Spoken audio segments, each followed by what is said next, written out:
Allah azab. Tapi kalau umat Nabi tidak. Begitu kita maksiat, apakah langsung diazab? Jawabannya tidak. Ini ada riwayat.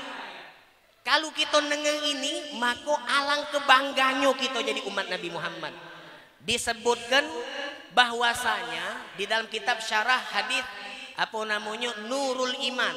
Ada kitab Habib Umar namanya Nurul Iman. Ada syarahnya, dalam itu ada kutipan hadis. Kalau umat Nabi melakukan dosa dan kemaksiatan, maka pencatat amal buruk yang namanya malaikat munkar rokib atid. Munkar nakir itu kuburan. Iya, kuburan munkar nakir itu. Jadi pencatat amal buruk, kalau kita berbuat salah, berbuat maksiat, begitu malaikat pencatat amal buruk nak nyatet keburukan kita, dia dicekeli oleh malaikat pencatat amal baik, ditahan. Begitu dia nak nulis, ditahan agak dulu, kaget. Tapi maki bahasa malaikat, bukan bahasa makoli inna rahmatan fima Allah, bukan bahasa mama gufron, bukan. Bahasanya malaikat, kaget dulu. Beda kalau berbuat baik. Kita hari ini pergi maulid baik dak? Kita dengar solawat baik dak? Dengar kebacaan Al-Quran baik dak? Kita bersolawat, berzikir kepada Allah baik dak? Baik. Kalau kita baik langsung dicatat. Tapi kalau kita berbuat salah, berbuat buruk, begitu nak dicatat, dicekeli tangan malaikat itu oleh pencatat amal baik. Kaget. Kita dapat perintah dari Allah untuk umat Nabi, kalau berbuat buruk disuruh kau tuh nunggu sita saat 6 jam.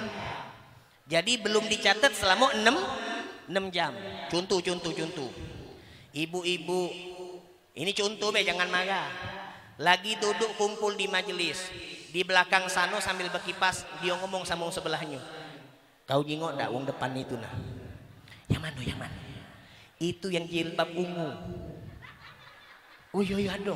Itu ada. Ya Allah, tenyangko aku. Iya nih anakku.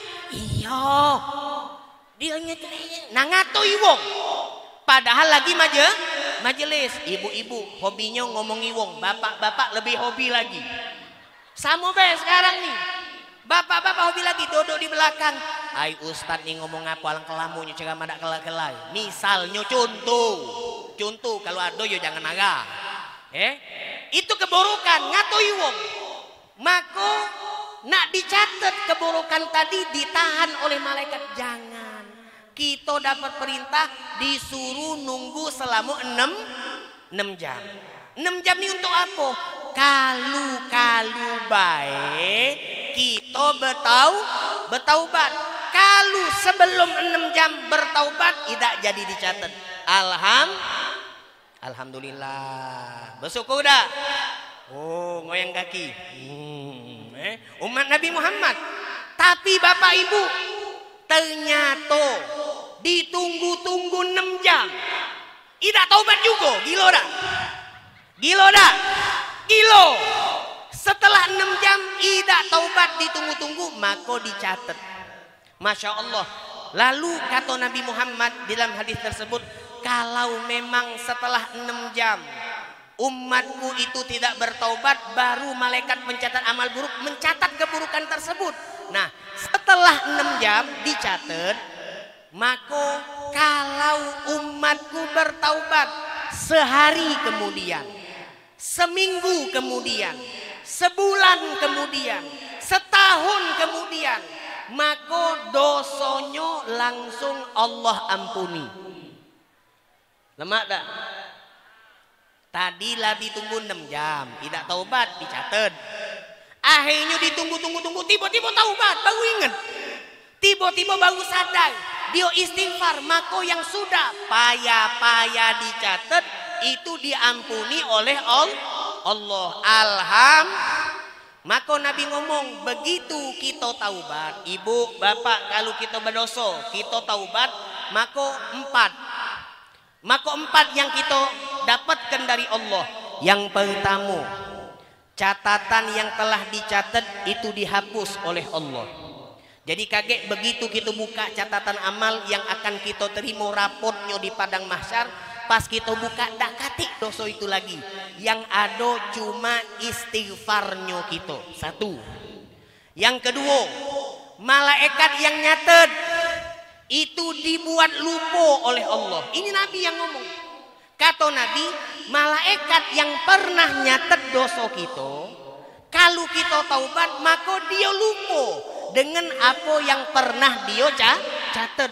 2. 3 kata Nabi Muhammad, tempat kita bermaksiat.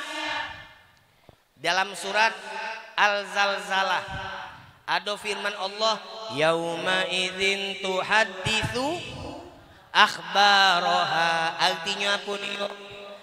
Kaget pas hari kiamat, tempat-tempat yang pernah kita tempati, anak tegak di sini, ibu-ibu, bapak-bapak duduk di situ, maka tempat-tempat ini kaget pas kiamat akan bersaksi pada hari Sabtu, tanggal ini, di bulan ini, di tahun ini, di jam ini, maka tempat ini pernah dipakai Fulan bin Fulan atau Fulanah binti Fulan untuk menghadiri majelis maulid Nabi Muhammad.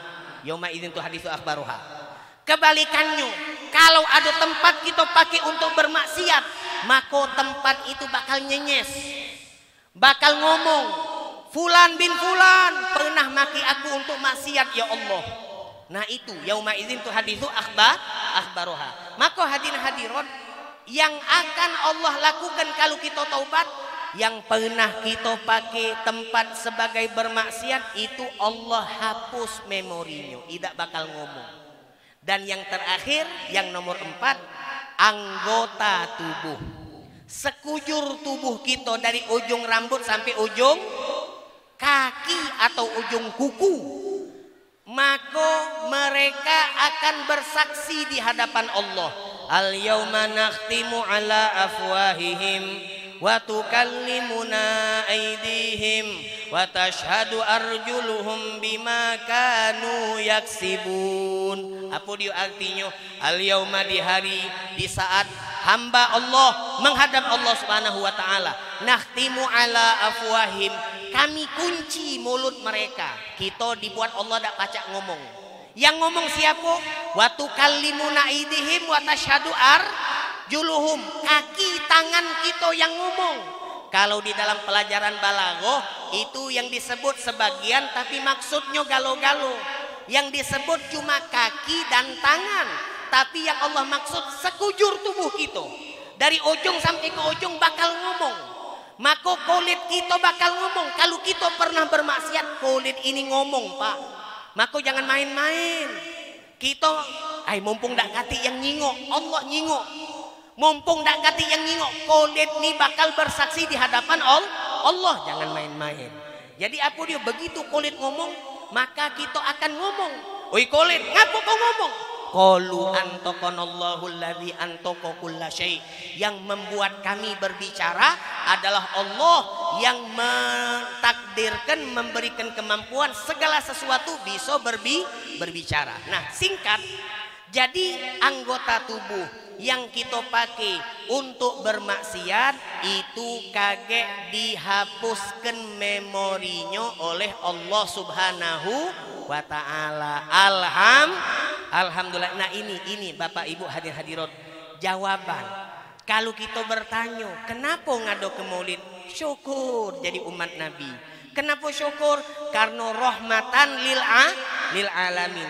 Apa dia tanda rahmatan lil alamin? Salah satu madhar atau contohnya adalah dengan rahmatan lil alamin, istighfarnya Nabi Muhammad, maka kita 1, kalau berdosa, dosa kita ditutupi oleh Allah. 2, kalau kita berdosa maka kita bertaubat, dosa kita akan diampuni oleh Allah Subhanahu wa taala. Alhamdulillah.